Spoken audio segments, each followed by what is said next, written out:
সহিহ মুসলিমের হাদিসে আল্লাহ রাসূল সাল্লাল্লাহু আলাইহি সাল্লাম বলেছেন, ইযা উকিমাতিস সালাতু ফালা সালাতা ইল্লাল মাকতুবা। যখন ফরজ নামাজের যখন ইকামত দেওয়া হয় জামাতের, আর ইকামত তো দেওয়া হয় ফরজ নামাজের জন্য, যখন ফরজ নামাজের ইকামত দেওয়া হয় তখন এই ফরজ নামাজ ছাড়া অন্য কোনো নামাজ নেই। এই জন্য যারা ফজরের জামাত শুরু হয়ে গেছে, আপনি মসজিদে এসে ওই পিছনে অথবা বারান্দায় ওখানে আপনি সুন্নাতের নিয়াত করেন, সুস্পষ্ট এই হাদিসের লঙ্ঘন। রাসূল বলছেন যে তার অন্য নামাজ নেই, তাহলে আপনার ওটা পড়লেও নামাজ ওটা হবে না। রাসূলের হাদিস অনুযায়ী বলছি, ওলামারা কি বলছে সেটা পড়ে কথা বুঝছেন। আপনি যে আলেমদের কথা শুনে পড়তেছেন, উৎসাহিত হয়েছেন, জেনেছেন, সেটা পরে। কিন্তু রাসূল বলেছে যখন সালাতের ফরজ নামাজের ইকামত দেওয়া হয় তখন ওই ফরজ নামাজ ছাড়া, ফরজ সালাত ছাড়া আর কোনো নামাজ নেই। তাহলে এই হাদিস বলে যে আপনি ফরজ ছাড়া যদি অন্য নামাজ পড়েন সেই নামাজ নাই, সেটা নাই হয়ে যাবে। এই জন্য আপনাকে ফরজের জামাতের সাথে শরীক হতে হবে। এবার প্রশ্ন হচ্ছে যে আপনি আলাদা মাসলা এটা, যে আমি তো যে মসজিদে যে জামাত শুরু হয়ে গেছে জামাতে শরীক হয়ে গেছি, ফজরের 2 রাকাত সুন্নত আমি পড়তে পারি নাই, আগে সময় পাইনি, পড়তে পারিনি, এটা এখন কখন পড়ব বা পড়তে হবে কিনা, এটা কিন্তু আপনার আলাদা মাসআলা। আর ওইখানে কোনো মাসআলা নাই, কথা কি বুঝতে পারছেন? ওইখানে কোনো মাসআলা নাই, জামাত শুরু হয়ে গেছে আর কোনো মাসআলা নাই, এসে জামাত শরীক হতে হবে। কারণ ওখানে তো কোনো সমস্যা নাই, আপনি এসে দাঁড়িয়ে যাবেন জামাতের সাথে, ওখানে কোনো সমস্যা নেই, ওখানে কোনো মাসলা জিজ্ঞেস করার প্রশ্নই নেই। হ্যাঁ, মাসলা কখন, সমস্যা কখন হলো যে আমি তো ফজরের আগে যে 2 রাকাত সুন্নাত আছে এই সুন্নাতটা তো পড়তে পারিনি, এটা আমি কখন পড়ব, সমস্যাটা এটা হলো সমস্যা। যে সেইটার সমাধান আছে, সেটারও কি আছে, সমাধান আছে। এক্ষেত্রে রাসূল সাল্লাল্লাহু আলাইহি ওয়াসাল্লামের থেকে বর্ণিত 2টাই সহিহ হাদিস রয়েছে। একটি হচ্ছে ফজরের ফরজ নামাজের পরে সূর্য ওঠার আগ পর্যন্ত আর কোনো নামাজ নেই। হাদিসের অর্থ বলছি, ফজরের ফরজ নামাজের পরে সূর্য ওঠার আগে আর কোনো নামাজ নাই।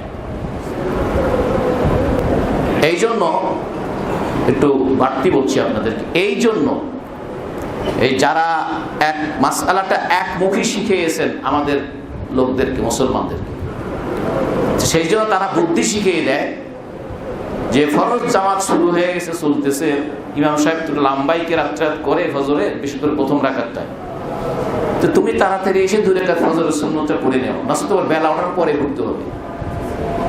ঠিক বলছিস কিনা? মাসলাতে এটাই তো বলে, নসেদ তোমাকে বেলা ওঠার পরে পড়তে হবে।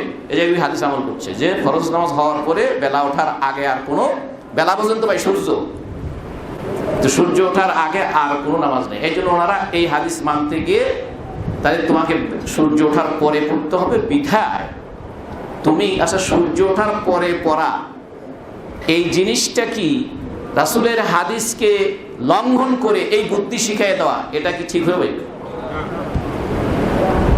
রাসূলের হাদিস লঙ্ঘন করে, কি লঙ্ঘন? জামাত শুরু হয়ে গেছে, আপনি জামাতে শরীক না হয় ওই আস্তে করে ওদিকে দূরে আপনি তাড়াতাড়ি করে 2 রাকাত নামাজ পড়ে এসে জামাতে শরীক হন, এটা হলো হাদিসের লঙ্ঘন। বুঝছেন? কিসের জন্য আপনাকে বাঁচায় দিতেছে? ওই যে বেলা সূর্য ওঠার পরে আপনি নাও পড়তে পারেন, আরে না পড়লে আপনার কি, এর ওনার ব্যাপার হবে। আপনি মাসলা এরকম ভুল দেন কেন?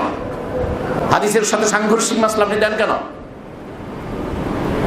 রাসূল হাদিস বলেছেন যে তাহলে সূর্য ওঠার পরে সে পড়তে পারে, যেহেতু সূর্য ওঠার আগে ফরজের পরে আর নাই, ঠিক আছে, আপনি বলে দেন যে তুমি সূর্য ওঠার পরে পড়বা, তারপরে উনি পড়তে পারলো, না পারলে না পারলো। 1 2 নম্বর হচ্ছে যে আরেকটি হাদিস আছে, রাসূলুল্লাহ সাল্লাল্লাহু আলাইহি ওয়াসাল্লাম ফজরেরই ফরজ নামাজ শেষ করার পরে তিনি একজন সাহাবীকে দেখলেন যে তিনি নামাজের নিয়াত করলেন, নামাজের নিয়াত করলো, সালাতের নিয়াত করতে দেখলেন। রাসূল তারপরে নামাজ শেষে জিজ্ঞাসা করলেন, আমা সাল্লাইতা মা'না, তুমি কি আমাদের সাথে জামাতের সাথে নামাজ পড়োনি?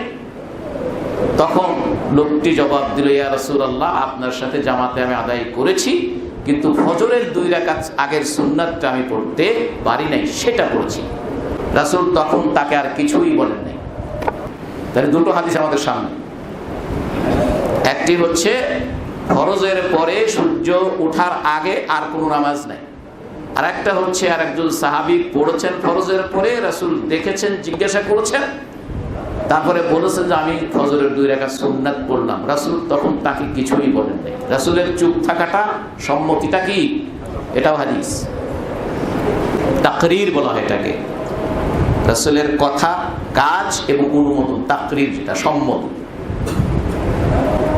এই জন্য এইখানে উলামায়ে কেরামদের কাজ, যেহেতু 2টা হাদিস, এইখানে উলামায়ে কেরামদের কাজ। এই জন্য উলামায়ে কেরাম তারা বলেন যে ফরজ শুরু হয়ে গেছে, আপনি জামাতে শরীক হয়ে যাবেন। ফরজের পরে ওই সুন্নাতটা আপনি এখন কখন পড়বেন, এটা আপনার জন্য দুটো অপশন। যদি এমনটি ঘটে যে আমি ফরজের পরে কাজে কর্মে চলে যাবে, ওখানে যাব, আর ওই বেলাটালা ওঠার পরে রাস্তাঘাটে থাকবো, ওই সময় আর নামাজ, ওই 2 রাকাত সুন্নাত আর পড়া হবে না, এরকম পরিস্থিতি যদি আপনার সামনে থাকে, তাহলে আপনার জন্য ওই সময় পড়া জায়েজ। আর যদি আজ এরকম হয় যে আপনি পড়েন নাই, কিন্তু ফজরের জামাতের পরে আপনি জায়নামাজে মসজিদে বসে থাকেন, এরপরে তাসবিহ তাহলিল করেন, এটা করেন, সেটা করেন, তারপরে সূর্য ওঠার পরে আপনি ইশরাক পড়েন, আপনার জন্য ওই সূর্য ওঠার পরেই এই 2 রাকাত সুন্নাত পড়া। কথা কি পরিষ্কার হয়েছে ভাই? আর কি হাদিসের সমস্যা আছে? সুতরাং কিন্তু আমরা একটা সমাধান দিতে গিয়ে ওই সমাধানটা দিলাম আমার মাথার থেকে, হাদিসকে অমান্য করে,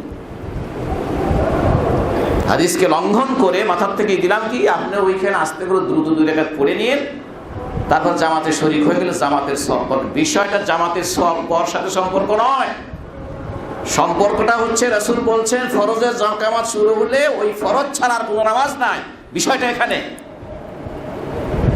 সওয়াবের কথা পড়ে, সওয়াব আপনি যদি শেষ জামাত রাখাতে ধরেন সওয়াব পাবেন, সেটা ভিন্ন। আপনি বাইরে থেকে আসতেছেন, এসে শেষ রাকাত ধরছেন, আত্তাহিয়াতু ধরছেন, তাশাহুদে ধরছেন, সালাম ফেরানোর আগে বসছেন, সওয়াব পাবেন। কিন্তু আপনি মসজিদের মধ্যে অন্য কাম করতেছেন। আর একটা কেন্দ্র হাদিস আছে, যখন ইজা তলা আল ফাজরু,